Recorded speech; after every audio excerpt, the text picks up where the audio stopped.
اجازت مقدس تشریف لائے تو ہمارا فرض بنتا ہے کہ ہم اپنی گرمجوشی سے اپنے مہمان کا استقبال کریں. ہم اپنے پیارے بھائی خواجہ فاروق احمد کو عمرہ کی سعادت حاصل کرنے پر مبارکباد پیش کرتے ہیں.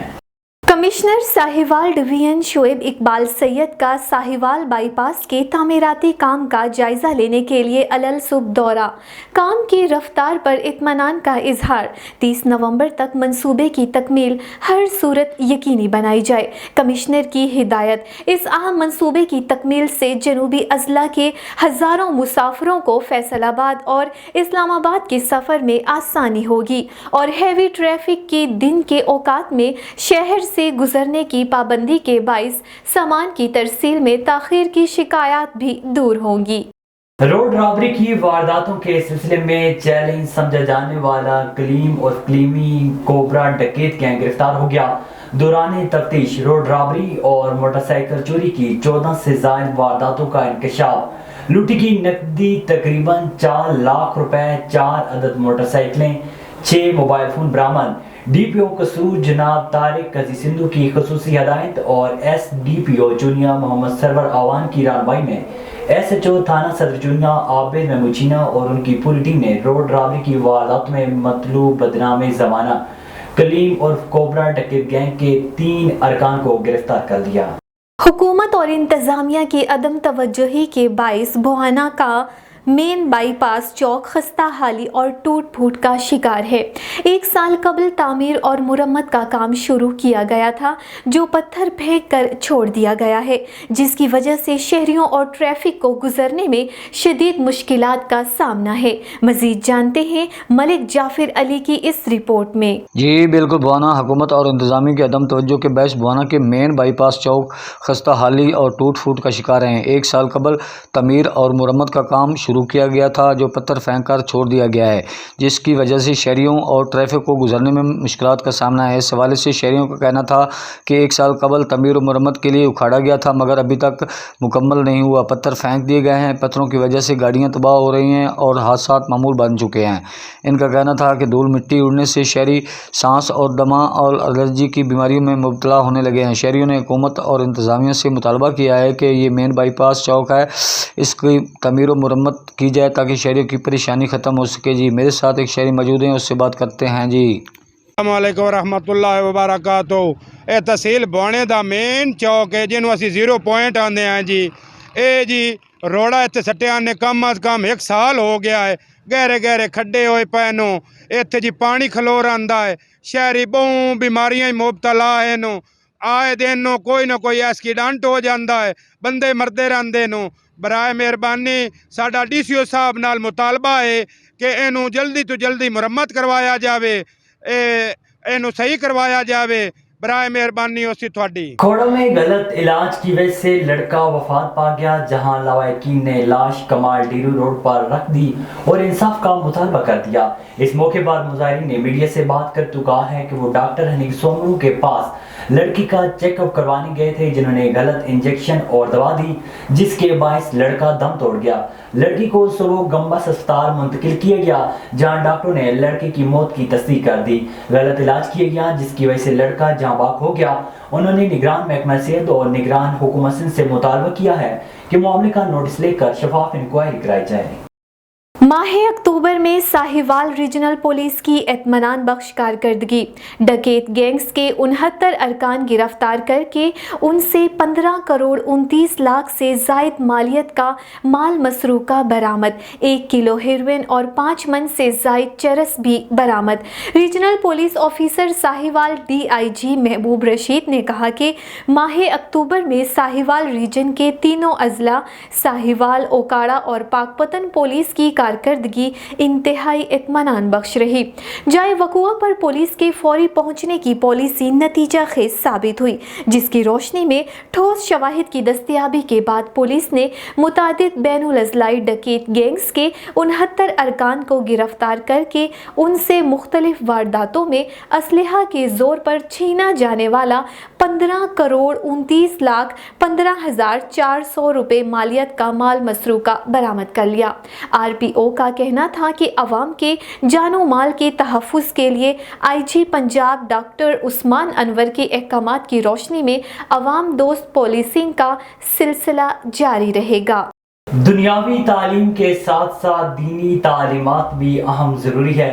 پختون قومی اتحاد ویاڑی کے سینئر نائب صدر تاج میر خان کے بیٹے محمد حمزہ نے قرآن پاک مکمل کر کے ماں باپ کا سر فخر سے بلند کر دیا۔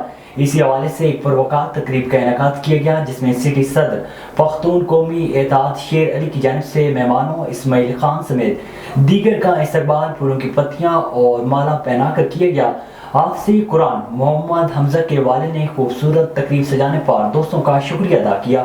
سٹی صدر پختون قومی اتحاد شیر علی نے کہا ہے کہ دنیاوی تعلیم کے ساتھ ساتھ دینی تعلیم حاصل کرنا بھی بہت ضروری ہے۔ کراچی سہراب گوٹ میں SSP ایسٹ کی ہدایت پر پولیس کا جمالی گوٹ اور اطراف کے علاقوں میں سرچ آپریشن کیا گیا۔ ASP سہراب گوٹ کی سربراہی میں پولیس کی مختلف ٹیموں نے علاقے کو گھیرے میں لے لیا۔ اس موقع پر ASP سہراب گوٹ عزیز احمد نے کہا کہ آپریشن غیر قانونی طور پر مقیم تارکین وطن کے خلاف کیا گیا۔ آپریشن کے دوران 1000 سے زائد مشتبہ افراد کو حراست میں لیا گیا۔ زیر حراست تمام افراد کو SP آفس میں بائیو میٹرک کے ذریعے چیک کیا جا رہا ہے۔ SP آفس سہراب گوٹ میں نادرا ڈیسک قائم کیا گیا ہے۔ نادرا ویریفیکیشن کے بعد غیر قانونی طور پر مقیم افراد کو ہولڈنگ کیمپ روانہ کیا جائے گا۔ آپریشن سے قبل علاقے کے تمام داخلی اور خارجی راستوں کو سیل کیا گیا تھا۔ گھر گھر تلاشی سمیت مشکوک افراد کی چیکنگ کا عمل میں خواتین پولیس اہلکار بھی شریک ہیں۔ آل پاکستان متاثرہ ملازمین ایکشن کمیٹی کی جانب سے پاکستان سینٹرل کاٹن کمیٹی ادارے کو اپنے ساتھ شامل کر لیا، جس پر ایپک کمیٹی کے چیئرمین محمد جنید آوان نے بتایا کہ ہمارا یہ فورم پاکستان کے تمام وفاقی اداروں میں کام کرنے والے متاثرہ ملازمین کے لیے بنایا گیا ہے، جس سے وہ اپنا حق حاصل کریں گے اور ہمارے ساتھ شامل ہونے والے اداروں کے مظلوم ملازمین کے لیے آواز بلند کی جائے گی۔ ایپک کمیٹی کے صدر نے کہا ہے کہ ہم پورے ملک میں احتجاج کا حق رکھتے ہیں۔ ہمارا مقصد ایک ہی ہے کہ تمام متاثرہ ملازمین کو فوری طور پر اپنا حق دیا جائے، جس میں پاکستان سینٹرل کاٹن کمیٹی بھی شامل ہے۔ دی طاہری فاؤنڈیشن اور 1122 کے باہمی اشتراک سے دی طاہری اسکول سسٹم ظفروال میں ریسکیو ٹیم 1122 کے ساتھ طلبہ اور اساتذہ کے لیے فرسٹ ایڈ کے موضوع پر ورک شاپ کا انتظام کیا گیا۔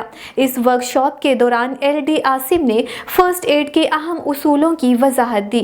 یہ ورک شاپ طلبہ اور اساتذہ کے لیے بہت اہم اور کارآمد تھی، جو حادثات کی صورت میں بہترین مددگار ثابت ہوگی۔ بچوں نے نہایت دلچسپی سے ٹریننگ لی اور پریکٹیکل پریزنٹیشن بھی دی۔ دی طاہری اسکول سسٹم بچوں کی تعلیم و تربیت میں ہمیشہ کوشاں رہتا ہے۔ A1 TV کے علاقائی بلیٹن سے فی الوقت اتنا ہی۔ مزید خبروں سے باخبر رہنے کے لیے دیکھتے رہیے A1 TV۔